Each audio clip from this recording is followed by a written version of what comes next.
Hello ladies and gentlemen, and welcome to Battlefield, Pennsylvania. Today we're on location in Munhall, Allegheny County. In 1892, the workers of Homestead rose up on strike against their employer, Andrew Carnegie. The resulting Homestead strike remains a watershed moment in the history of American labor. I'm your host, Brady Crytzer. Joining me today to discuss the Homestead strike of 1892 is President and CEO of Rivers of Steel, Augie Carlino, and Charlie McCollester, retired professor of history at Indiana University of Pennsylvania. Gentlemen, thank you both for being here. You're welcome. Thank you. Tell us a little bit about your background. I've been with Rivers of Steel basically since it started, but I was born and raised in Pittsburgh, and when I graduated from the University of Pittsburgh, took a job in Washington, D.C. with a Pittsburgh area congressman, former Congressman Bill Coyne, and worked there for a number of years, was a lobbyist off of the Hill. And my wife, who wanted to move to Pittsburgh, brought me back here, found this job, and been here ever since, working to build the National Heritage Area. Charlie? Yeah, I have a checkered career. I came here in 1973. I had a doctorate in philosophy, and I actually came directly from Africa. And but I decided to do a blue-collar life. I worked restaurants for a while and worked in carpentry. And then I became a machinist. So for 7.5 years I worked as a machinist. I worked at Union Switch and Signal, which is a great Westinghouse plant across the river, and became chief steward of the union. And when I was illegally terminated, according to an arbitration decision, I ended up at Indiana University of Pennsylvania and headed the Pennsylvania Center for the Study of Labor Relations, and I taught labor history and negotiations in the Industrial and Labor Relations Department. We think of Pittsburgh, we think of steel, but that wasn't a chance. Why was Western Pennsylvania so great for this production of steel? Well, there were a lot of coincidences of convergence happening in the late 1800s here. Iron production was starting in the Connellsville Coke region.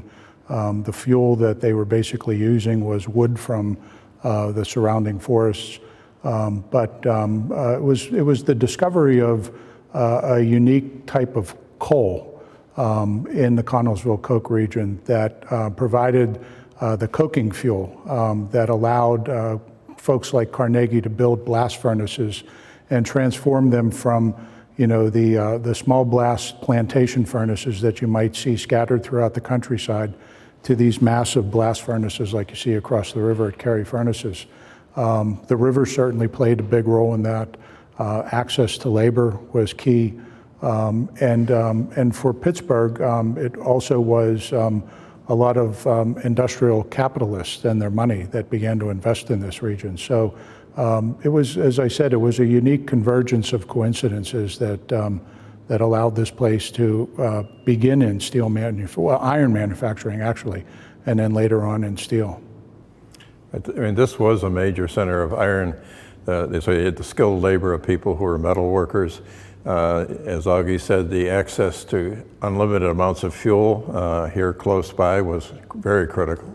The problem became that they didn't have enough iron here locally. So it was Henry Oliver from the south side who developed a whole network of connections to the Mesabi Iron Range, where massive amounts of iron ore were found. So developing those transportation links here was the other critical piece. We also had limestone. You need three things, and the third thing was limestone. We have a lot of that. We have a lot of fuel, but the iron ore connection to the Mesabi Iron Range made this a place to a world-class center. It was, by the 1890s, it outproduced England here in the Monongahela Valley. So it was the rising center of new technology, of a new way of making metal.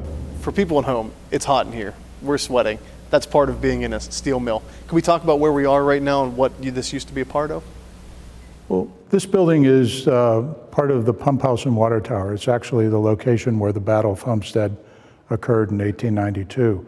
The half of the building that we're sitting in was built a few years after the strike occurred. The part of the building behind us is actually from 1892. The pump house basically was a facility that drew water out of the river, the Monongahela River, and would supply the water to different parts of the mill so that those mills that were operating on steam power would have the water in order to produce the steam and power the engines. This site remains today because of the efforts of Rivers of Steel and the Battle of Homestead Foundation in basically advocating its preservation and saving when they were tearing down the mill.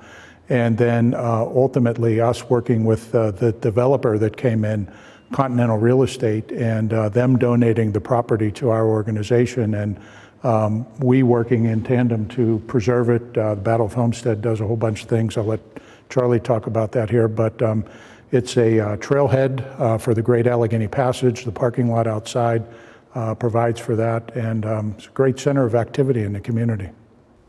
Really, and the pump house, when we started to really work to save it, it was in the context of the 100th anniversary of the strike in 1992. So about 1989-90, a small group began meeting, how are we going to commemorate this and how are we going to save this building as the mill had gone down in the previous 2 or 3 years. So there were a lot of meetings took place. We did get the developer to agree to it, and we began holding programs here from 1992 on. We had major programs here for the centennial, up at the library in particular, but began to raise money and cooperate with Rivers of Steel in terms of preserving it and making it a place where we could have educational programs. That's been our role.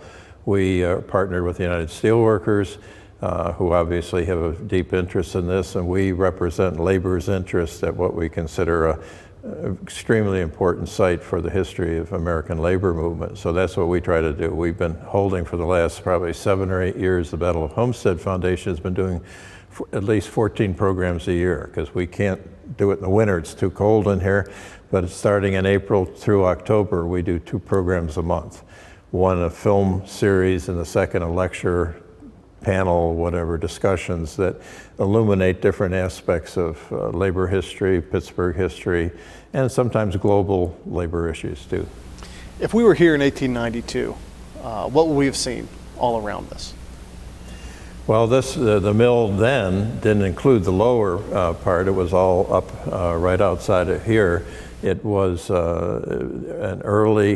of the very earliest examples of open hearth technology. The other side of the river was the Bessemer furnace, was their main thing. Bessemers were extremely good at producing steel very fast, large quantities.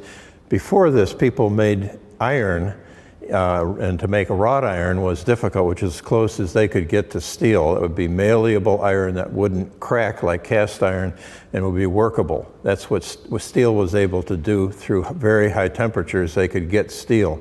But wrought iron was a very difficult process. But when you think the entire Civil War was fought with puddlers making 100-pound of iron at a time, the enormous amounts of cannon and ordnance, et cetera, that the Civil War had to create, much of it created here in Pittsburgh, was done by teams of workers working to produce relatively small amounts, and they were paid by the amount of metal they produced, and they organized the production themselves, so they controlled the production process completely. The key here was that technological changes made it possible to take the power out of the hands of teams of skilled workers and put it in the hands of large-scale capitalists, because they could build the large machines that took the control of the process away from teams of workers. So they knew this very well. I mean, this had been the purpose of developing the Bessemer and the open hearth, was they saw the possibility of increasing production dramatically, but also tipping the power relationships, because up until then, you had to deal with the workers who controlled the hiring, they controlled the amount of work they did. They got paid by the amount of metal, so it was in their interest to produce metal, and they produced an awful lot of it, but they controlled the process. And at Homestead, that control was broken, and it was a radical change in the working class and its power, position, and the amount of money it got paid. So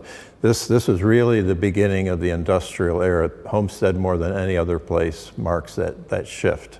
You know, Brady, building off of something that Charlie said, and jumping to today's Pittsburgh and Southwest Pennsylvania, a lot of people will say how much this region has changed. And yeah, you don't see 7-mile long steel mills on the river's banks anymore, the way we did 125 years ago. But his point about the technological change that occurred here, if you think of Pittsburgh today and think of Pittsburgh 125 years ago, we were on the vanguard edge of technology and development then, and in fact, it could have been called the equivalent of the Silicon Valley 125 years ago. The technological advancements that were made by the companies and the engineers and that enabled mills like these to be built was all done without computers and was done basically by pencil, slide rule, and brain power. But it was still the highest form of technology that the world knew. So when people talk about a change of history, yeah, we produce a different product today. We're not producing as much steel necessarily, but what we're producing is a very highly sophisticated technological industry. And the other things that we're working on as a region, the eds and meds that they talk about with Pittsburgh and the labor that's needed for that, it's all part of a technological transformation that still basically has the foundational elements that Carnegie and Frick and the others took advantage of 125 years ago. So in a way, we really haven't changed that much, Yeah, and I think the critical thing to me, looking at the future of young people, young people today face uncertainty about where they're going to make their living, how are they going to earn their bread, because technology is changing the very way that we can conceive of how they might do that. We really don't know. We deal with Still Valley High School up here. That's what they're most concerned about. Where are these kids going to get a job? What kind of a family wage, life-sustaining future do they have? So it was the same issue for the workers at Homestead. They saw their skills being degraded, they saw their power being reduced, and they saw massive corporate power taking its place. Today we face a situation with artificial intelligence, robots, drones, genetic engineering, on, which can be great technological advances, can be used for the good of all, or they can be used for the control and domination of all. That was the question at Homestead. It's the question 125 years later, and much of it's happening right in this river valley again. So to us, and I think I've been the one pounding on this issue the most, that this is an absolutely relevant issue for today. What is happening today to our young people is very, very similar. Of course, everything's different. They don't wear raggedy clothes and work in dirt, but they are facing as uncertain a future as the steel workers did 125 years ago. Could we talk about the workers? How many people worked here? Who were they? Well, there were 3,000 Right. or so workers at that time. About 800 of them were the skilled workers. The rest were immigrants from Eastern Europe and Southern Europe, unskilled trade. Some African Americans, probably not a lot at that point. But there was actually a third group, and that was your folks, the skilled builders, the maintenance, the carpenters, all those. That was a big group that wasn't part of the production team. The production people were the 800 that got more money by the amount of steel they produced. That was the old traditional way. The issue of the strike was Carnegie wanted to link workers' wages to the price of the product. Well, when you're increasing production by 100 or 1,000-fold, the price is going to plummet.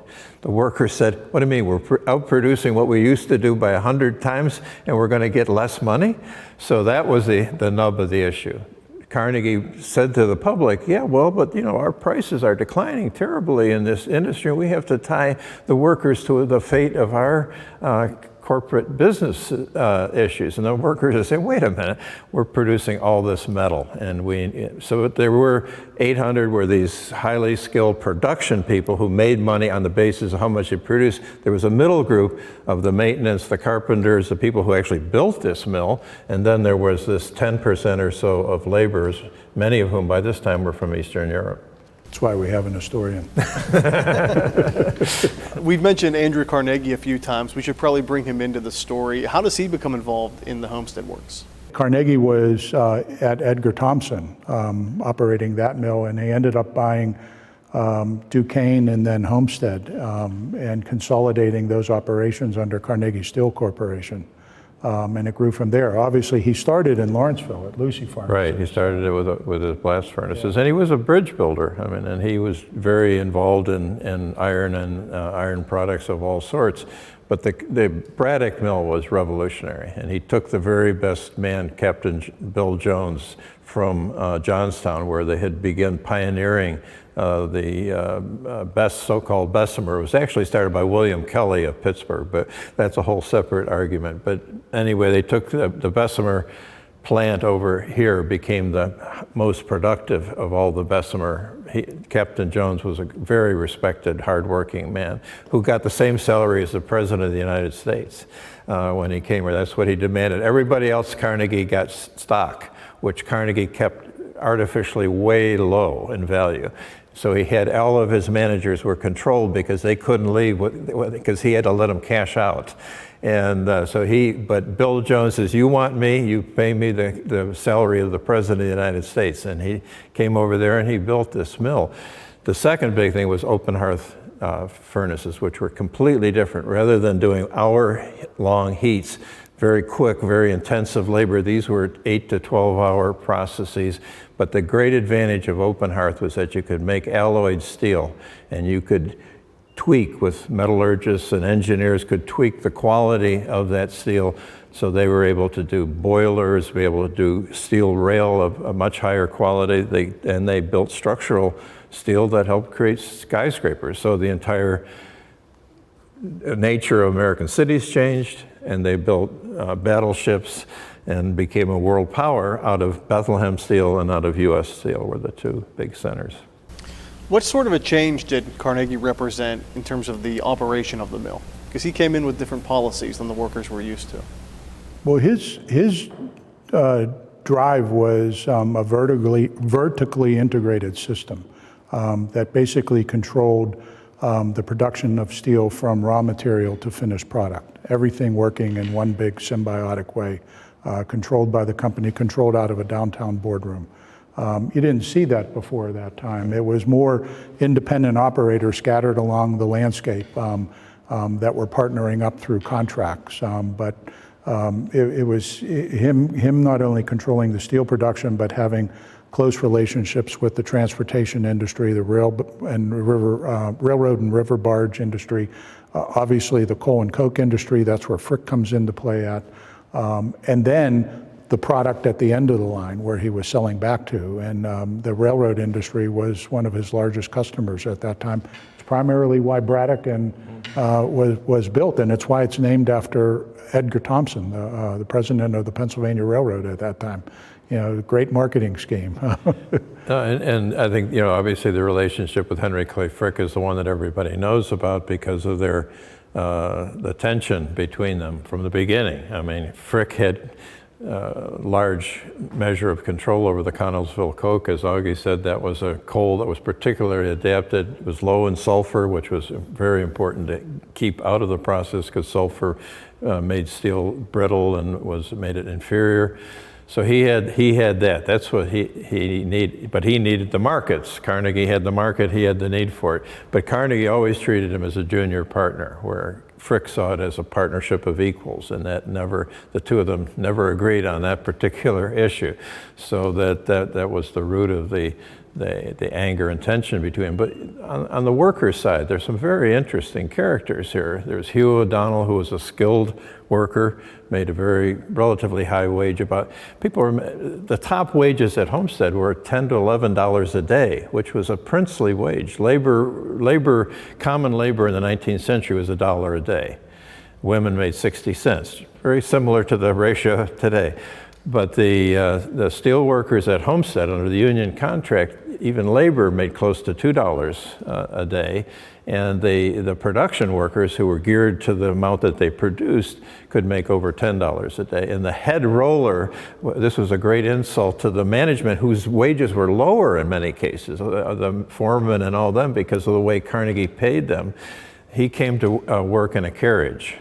And this just really annoyed the hell out of the managers there. I mean, the union, from 1889, they got a contract, the only contract, and in the most modern mill, they had a union contract. So they controlled the hours, they controlled the way things were paid, and they were, every time Frick and them were going to put in new technology, a committee was there saying, what are you doing? How is this going to affect us? How are we getting paid on this job? Maybe you should reorient it this way because it would actually work better. I mean, and this just drove Frick nuts because he said, we have the money, we're putting the capital investment, we should control these decisions. We don't want a bunch of busybodies from the Amalgamated Association, the union, coming around giving their opinion on this. So he was determined in 1892 to break the union. Could we talk about the union and maybe how it interacted with Carnegie and Frick? I'll let Charlie answer that. Well, the Amalgamated at the time was probably the most powerful union in the country. It's argued whether it had 30,000 or 40 or 50,000 members. Probably 30,000 paid members, but the Amalgamated had power well beyond its the amount of people that actually paid dues. The guy who wrote the inside history of the Carnegie Steel, a corporate man himself, said not a wheel turned or a fire burned from Maine to Texas without an amalgamated man being there. So in the iron industry, becoming largely Irish, who'd come in the famine, came over here, went at first into railroads, canal building, et cetera, but had moved up into the steel industry. So when you have the advisory committee here, virtually 90% Irish, and they don't need a roadmap to tell them who the enemy is. I mean, they are very familiar with the Scots-Irish Presbyterians who run Pittsburgh largely, and this is an ancient enmity, and they're articulate in English. So they become very eloquent spokespersons during this whole thing, and the Amalgamated, though, was basically a union tied to a dying process that would die. It was still the dominant process in 1892, but in 10 years it would be virtually liquidated because you could just make so much more steel at a consistent quality than you could in these small batch operations, which had been the iron industry. So they were doomed. And to try to accommodate that and change their entire organization was extremely difficult. While Carnegie is very centralized, he knows exactly what he wants. They want power, they want domination, they want control. The Amalgamated is there with all kinds of different levels of production and having a very difficult time coordinating how to respond to this really existential crisis that they face. And correct me if I'm wrong, at 1892, this was the last union in the steel mill industry in the country. And it was an issue for Carnegie because it was the place of obviously, like Charlie said, the greatest production, but obviously the place where he could control the price the least. So it was his directive to Frick, by all means, we're not signing a new contract unless they sign the one we want, shut the mill down if we have to, because his goal was to break the union and get it back to a production that would make him money. So this story really begins to build tension when the contract we've been discussing expires. How did that change the game for this story? Well, 3 years before, there had been a contract won. There had been a confrontation kind of on small scale that like the one in 92 and 89, but the manager of the facility caved in and signed a deal, and Frick was brought in at that point to then run the Carnegie Steel, to be the chief manager, and he was determined that this was not going to happen again. So for 3 years it ran under the union regime, and basically workers' hourly was tied to the length of time it took an open hearth furnace to operate. So they might work 8 hours or they might work to 12 hours. They finished a heat of steel. And but once the union was broken, they went into 7 12-hour shifts for the lowest 50%, 60% of the workers worked 84-hour weeks. And then not only did they work 84-hour weeks, but they worked shift work, which was absolutely devastating. What shift work did, when you worked 12 hours a day and the next day you had to flip, you worked 24 hours straight. And what it did, though, I am totally convinced that the reason for this type of shift switching was to take workers out of the civic life of the community. You could no longer run for office, you couldn't attend council meetings. Workers in the Mon Valley were totally removed from the civic life of the towns, which were run by the professionals, by the managers, so that in 1892, the mayor, McLucky, was a steel worker. I think every single person but one on the city council was a union member of one sort or another. So they called this was the workers' republic. They ran this town, and they felt like they should run it. And they felt like, well, Carnegie's the richest man in America. He's not doing too bad. And we ought to be able to share in this bonanza, because this was so it was so powerful vis-a-vis the rest of the industry. These Carnegie plants were at the cutting edge, so they were just raking in enormous amounts of money. The workers felt that they should share in that. But of course, Carnegie and Frick, the whole point of the technological changes was to control, and they did not want this counterbalancing force that could restrict them in any way. So when the union was broken, that's when the 12-hour, 7-day week came in, and that lasted till the mid-1920s, when they went to a 3-shift model, 56 hours at 3 different times. But again, people were forced to swing. And swing shift was aimed at the civic life of the steelworker, the control of the community, in my opinion. I've never seen any other rational explanation for why you would make people constantly change. It's so dangerous from the circadian rhythm point of view. It's a very bad system to people to have to work under.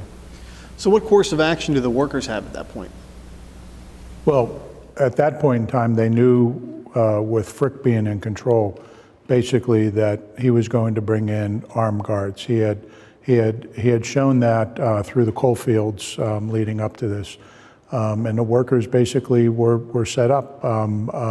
They took strike position in the Bose building and Homestead on the Main Street. They knew from Frick's actions in building the wall around the mill that ultimately they were going to be shut out, and were shut out. And they had sentries all up and down the river, because the only way in and out of the mill at that point, since the workers had basically surrounded the wall and encapsulated the mill, was by way of the river. And this was a landing area because the mill was being constructed at that point. And so they had sentries all up and down, all the way down to downtown Pittsburgh and maybe beyond, and they knew when they were coming because there was reports that came upriver to Homestead of a tug pushing 2 barges full of men, and it gave them enough time, several hours from that point, for everybody to get down here and basically surround the mill and knock the walls down and meet them at the landing area. Could we talk about what Frick does to escalate this, because it does turn pretty quickly? Well, I mean, I think the order that comes to the Pinkertons, and the Pinkertons, about half of them roughly, is not certain, were experienced strike breakers. Had been used in other places. The 1877 railroad strike Pinkertons were used, especially in the Molly Maguires in the East. So there was a cadre of hardened strike breakers who knew what was coming. They all had 300 Winchester repeating rifles, but about half of them had no idea what they were going into. Some were students who had a good summer guard duty at a industrial facility.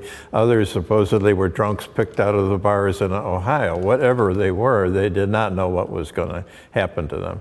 And as they came up, there were scattered shots fired at the boat, and this is, remember, summer, so it's light by 5 a.m. They are seen, and warning shots are taken, and about 7 they really dock here. And at 8 o'clock, going over we had the ceremony in memory of the workers who were killed here. Three of them were killed at 8 a.m. So that seems to be when, initially a lot of the shots were up in the air, but at some point some of them started getting hit, and at that point all hell broke loose and people started trying to kill people. And that's when most of the important segment of the people died at that point. Do you think Andrew Carnegie was supportive of Frick's measures early on, making this basically into an armed camp? Do we have any evidence of that? Well, yeah, I mean, he went to Scotland and he wanted to stay out of it, and this is why Frick detested him the rest of his life, was because he pretended, oh, if I had only been there, I would have done so differently. But he clearly, there are telegrams and stuff giving him absolute clear hand to do what you need to do. Don't let these strikers win. He knew Frick's methods. I mean, he may have been appalled by how it turned out, thought it could have possibly been done more finely, but on the other hand, I mean, that's what I think people always held against Carnegie, was the hypocrisy side of it. Frick, was hated, but he was respected. I mean, he was the enemy. He was coming for them, and he was out front. I mean, I ran into that when I first came to Pittsburgh. People who just detested Carnegie and wouldn't go to a Carnegie library. I'm thinking old timers and stuff. But Frick, although they certainly hated him, they respected him because they knew where he was coming from. He never was any different. He was right out front. But Carnegie had given speeches that workers should have the right to combine. Capitalists get together in rooms with big fancy dinners and make deals about how they're going to divide up the market. The workers should have the right to gather together and defend their labor. So he was pretty articulate about the rights of workers, but when push came to shove, competition was the key. And Brady, as you mentioned, this was building. So it was not only a series of actions by Frick leading up to this in the coal fields where he broke the coal union. The steel workers knew that, and they knew what was coming, and they were prepared for it. And they had a lot of debate internally. What should they do? Should it be a strike, or should they really fight for what they believed in and what they thought was their rights? But the international press knew this too. They knew it was coming, and that's why you see also in the Bose building on the first floor, the union's on the third floor, looking out across the wall into the mill to see if anything is being restarted. The international press corps is all on the first floor reporting this worldwide, because you have got two major titans that are taking on the most powerful union left. This was a massive confrontation brewing in the hot days of July, and it just ignited, and we know what happened. Could we talk about what some have called the Battle of Homestead? Sure. Well, I mean, when they tried to land around 7 o'clock, and then the real push seems to be at 8 o'clock where so many people get killed, there was a gun battle here, and the Pinkertons the captain was wounded around 7 or 7:30. He's carried off with the tugboat to Braddock to the hospital, and the two barges are there now without any way of getting out. When the tugboat comes back, it's sent with guns are fired at it, and the captain won't bring it to the shore. So now these guys are sitting in the heat in a confined space being shot at, and even at some attempts to throw dynamite at them, roll down fiery rail cars next to the thing. I mean, there were, of course, in the union itself, though, is very important. Up at the Bose building on the upper floor, they had met with the sheriff of Allegheny County I think 2 days before. They burnt the union Constitution. They turned in their union cards and burned it in front of the sheriff, destroyed their union, said the union, if they come up this river, we cannot control this. And it was true. There were many, the guy who meets the captain at the gangplank was the Salvation Army guy, Billy Foy. There were a lot of people mixed into this battle. And behind it is the amalgamated leadership like Hugh O'Donnell and John McLuckie, who by 2 or 3 in the afternoon are saying, these guys are crazy, they're getting dynamite out, they're trying to kill them all. And we know we're going to be blamed whether we have anything directly to do with this or not. So they begin to forcefully intervene with the crowd and try to bring them under control. And at 5 o'clock, O'Donnell exposes himself and accepts the white flag of the Pinkertons, which they had been trying for a half hour to an hour to wave a white flag, which would get shot off. And O'Donnell eventually went out and accepted the surrender, at which point they took the Pinkertons up, and that's when most of the blood was shed, because the women and kids basically lined the way up. They put them in the German singing hall for their own protection. The strikers with the American flags marched in the front, all happy, and behind them came their prisoners. Well, as they passed through the lines of the town people, they beat them bad. They stripped them, they threw dirt in their face. None of them were killed in the gauntlet. But people in Western Pennsylvania had been brought up about stories of the Indian gauntlets. It was one of the most popular images in people's head of the early colonial days. The famous ones were right here in this valley. So that idea was there, and it was the fierce women of Pittsburgh, or of Homestead, were kind of the leaders of the attack on the Pinkertons. Well, they had seen 7 people carried through the streets dead, many of whom they represented. Every major ethnic group in the town had somebody killed. It was amazing how well distributed the death toll was among the workers. So. And it's interesting with that, with the townspeople. You know, you as a commoner, you can ask, well, what did the townspeople have in it? But they saw their vested interests in the production of what this mill did as what their life and their quality of life, as good as you can call a quality of life then, is what it was for them in the community. So as long as the mill survived and the mill was productive and the workers were productive and being paid a decent wage, Homestead was a viable living town. And they saw this attack by Pinkertons and to take jobs away from their husbands, their uncles, their dads, their grandfathers, as a direct violation of their rights as town people to this community as well. And that's why they basically came down and provided support. What Charlie mentions, and you say there was gunshots. They rolled out cannons. Yes. They Civil War cannons. They took Civil War cannons out of the parks that were there as memorial to the Civil War. They had them set up along the other side of the river, on the other bank. They were prepared for a major battle to defend their right in this mill. They saw them as equal owners.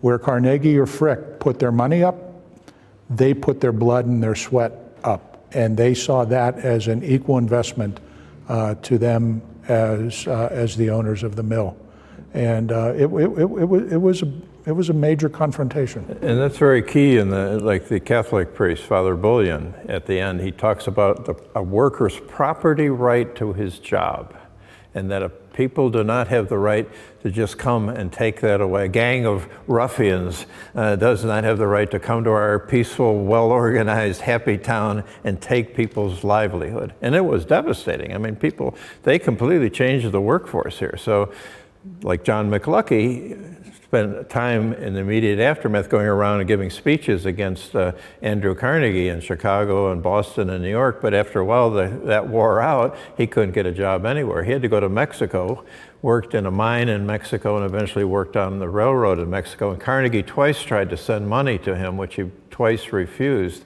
And John McLucky, the second time when first time he wasn't told who was trying to give him the money. The second time he was told it was Andrew Carnegie, and he said, well, that was damned white of him. and Carnegie puts that in his autobiography thinking it's a compliment. It was absolutely not a compliment. He was married to a Mexican girl. He was not complimenting Carnegie's whiteness. We've established there's a lot of eyes watching this, a lot of press, a lot of media. What's the national reaction to this event? Well, it's massive, because in the River Ran Red, the movie, and particularly the book, we collected first-person articles from all around the country. And there's like one of the things we did when we had the commemoration, we had we opened with the sermon of the Methodist minister up there, and we closed with the sermon of the Catholic priest, because we went from the public or Protestant cemetery over to the Catholic cemetery. 3 guys buried on the town side and 3 in the Catholic cemetery. So, and it was symbolic because we started on the hill where John Morris, the best known of all the strikers, a very popular young man with 3 kids, and he's killed very early, 8 o'clock in the morning. His body riles up the town. We start and by his grave on the hill is the statue of the Union soldier, and a beautiful commemorative statue in the cemetery. And there we sang John Brown's Body and Mine Eyes Have Seen the Glory, the Battle Hymn of the Republic, and talked about, they saw this for those that was a generation, if they didn't fight themselves, their father, their uncle were there. And they saw what was happening to skilled workers who were proud and had a lot of power and had won the war by their labor, saw them being stripped of power and becoming just hands and under the control of very wealthy people who then could do with them what they wanted. So they called it wage slavery. And they saw the link between the fight against chattel slavery and the fight that they were waging. There was a continuity to them that I think many of them deeply believed, particularly McCluskey. He constantly brought up this issue of we were being reduced to the level of slaves, and we're not going to allow ourselves to be reduced to the level of slaves, was the way that he put it. So, but it had a huge impact. It changed the presidential election. Benjamin Harrison lost to Grover Cleveland, and as Augie mentioned, too, is that the Democratic Party begins to win the allegiance of the working class. Up until then, Lincoln had the highest pluralities that Lincoln got were Allegheny County, and it was because of free soil and anti-slavery and high tariffs to protect American industries. That was the Republican, what they stood for, and so the Republican Party was powerful here. Well, that was the first crack that happened because the workers here at Homestead felt betrayed by the Republican Party and felt that the business interests had completely taken over the idealistic Republican Party that many of them had really related to in terms of the Civil War. So it had a huge change on that level too, the political level. What did this do to the public opinion of the labor movement? Did it help it or did it hurt it? Well, there was a consequence that happened right after the strike with a Russian anarchist that attempted to kill Henry Clay Frick, that changed the opinion, the public opinion toward the union and the strike. Up to that point, the public was solidly behind that. But when this anarchist, Alexander Berkman, tried to kill Frick in his office in downtown Pittsburgh, and he failed at that attempt, that was reported, and it began to look like now you were going from what people saw as a legitimate issue in the right to strike and defend your job to a crime like murder. Even though the union had no association with Berkman, they got tagged together, and that's what began to swing the attitude against the union in public opinion after that. You had the battles of union and the steel industry for many, many, many decades after that, for a whole bunch of other reasons, but that one really hurt the union. Yeah, I mean, the fight against radicalism or against the Reds, it emerges out of the 1870 Commune in Paris and the 1877 railroad strike, but by Homestead it becomes kind of a constant staple, and particularly in the 20th century, the fight against communism, et cetera, is used as a battering ram against kind of any radical labor people. So that is something that grows out of this whole conflict too. It's just beginning at this point, but there is a great shift from defense of your jobs, what people are generally supportive to seeing some anarchists from Russia and all these scary ideas of Europe coming over here and these ideological anti-capitalist things. People were not ready for that, and that really it definitely hurt the cause. Can we talk about some of the people that were killed in the battle? There were Civil War veterans in this battle, is that correct? There was, yeah, I mean, there was one killed. He was buried not up here. He had a plot in Verona, but he had been at half a dozen major battles of the Civil War. And, but I think the impact of the Civil War was really more in this idea that workers have a right, or people have a right to be free. I mean, the battle cry of freedom and I think people were aware here that Jim Crow was coming in the South, that all these people had died, and yet slavery under a different modified form, not as radical as chattel slavery, but not too far off, was happening in the South, and they were afraid that this kind of system was going to come here where you have incredibly wealthy people, and then everybody else is barely making it. And the wages were effectively cut, hours were increased, so that people were 12 times 7 was common for over half the workplace after this, and safety and issues like that went really downhill, and also technological advances decreased, because as long as labor was expensive, Carnegie and them, he would invest in anything to cut labor, cut the amount of labor costs in his thing. Once you got cheap labor and you got all these immigrants coming in working for $1, $1.50 a day, and they were hands and you could replace them at will, then the impetus toward technological advance really slowed. By 1900, the steel industry has the same form. I mean, they were still using blast furnaces around here across the river that were 50, 60 years old. I mean, the basic technology had not changed. Cheap labor made technological change less imperative. And so beside cutting the worker out of the process, so there was no voice of the worker, there was no impetus to innovate, because you were making tons of money and you were on top of the world, you didn't need to. And so, we had an industry which was just not used to innovating, which turned their back on continuous casters and basic oxygen furnaces, many of which were developed here in the United States, but didn't implement it. We were still putting open hearths here after World War II, and that was already an obsolete technology. So the idea of technological innovation had really dried up because of cheap labor. After the smoke clears, so to speak, and what happens to Homestead? I mean, what happens to the workers? What happens to the community in the wake of this event? Well, it becomes a bigger steel mill town, basically. You have the influx of immigration. You have this mill expands during World War II, like a lot of the mills around here. Obviously World War I in the 19 teens, and then World War II. You go from 3,000 workers then to, what was it, 15, 16, 17,000 workers here at Homestead. 10 or 12,000 at Duquesne. 7 or 8,000 at Braddock. I mean, these become 20,000 at Westinghouse Electric right around the corner here. I mean, these are massive, comparatively massive workplaces. Yeah, and some people say that the technological change and what Charlie talked about just before, if it weren't for the war effort, the decline of the industry would have happened here many decades before it did in the 60s and 70s.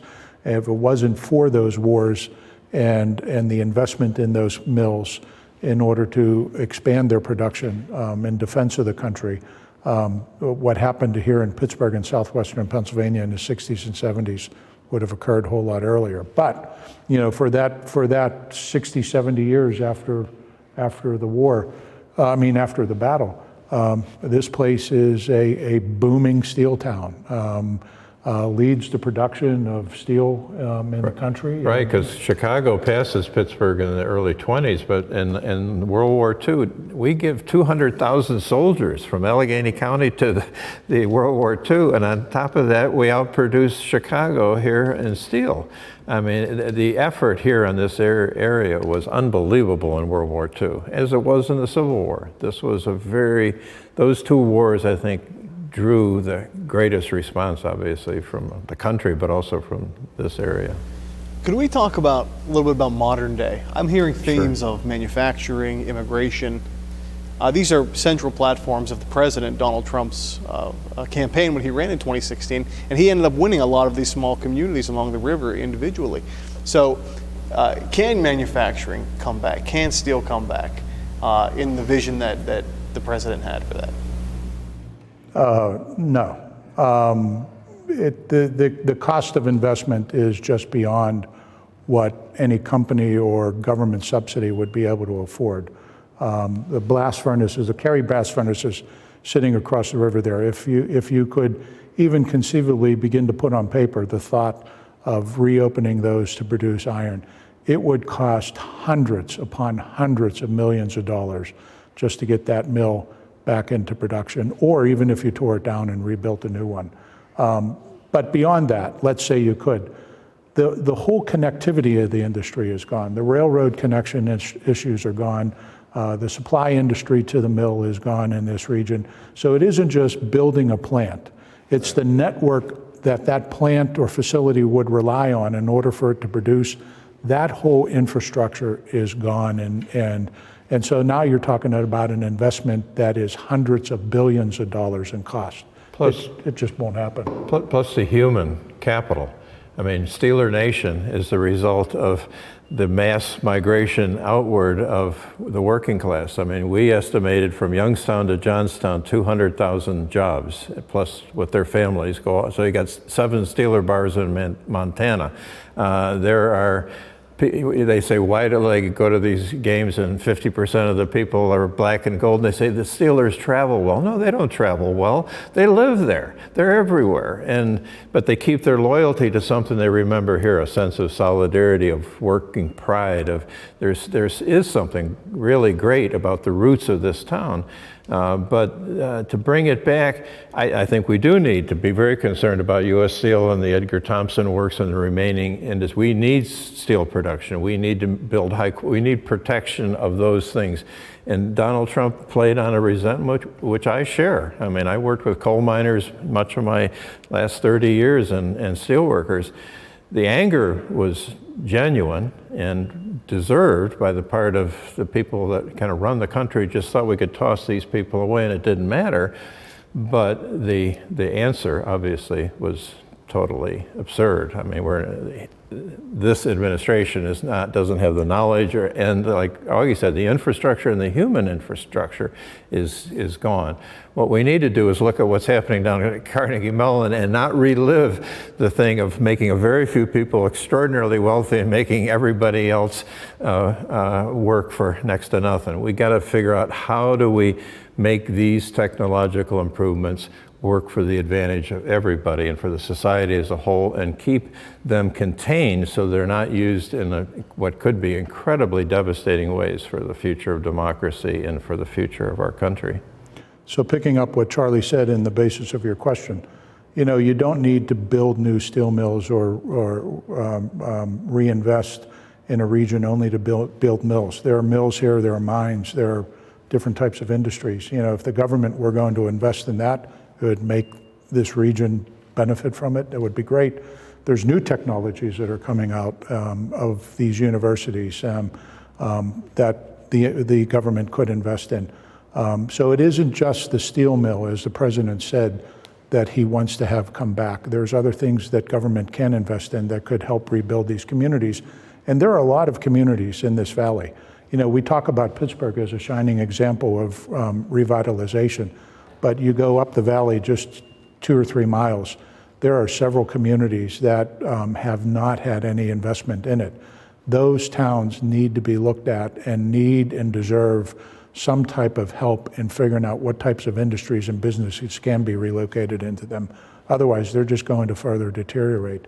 So you have this shining city in the middle of a ring of a lot of towns around here where there are people that are struggling. And that's where the basis of a lot of that vote came from. And as Charlie said, they're angry. They feel like they've been left out of this revitalization that's been gone on for the last 20 or 30 years. And I'd say, you know, that one of the key things is, I mean, I came out with a doctorate in philosophy and became a machinist, carpenter, whatever. And I believe that the knowledge and skill of the hands is as important as the knowledge and skill of the head. That as a society, you have to walk on 2 feet. And that we have gotten totally out of balance, you know, telling all our kids, you got to go to college, you got to sit in front of terminals, you can't get your hands dirty, you can't build bridges. No. We need a balance, and we need to respect the people who have the skills of the hands and the intelligence of practical knowledge. We need people who know how to grow things, make things, build things. That's critical. And those people need to be shown respect, and those skills need to be paid decently and given a way that they can have families and a future. On that note, I'd like to thank my guests for joining us today. As always, if you have questions about today's episode or recommendations for future episodes, please visit our website at pcntv.com. For everybody here at Battlefield, Pennsylvania, I'm Brady Crytzer saying so long.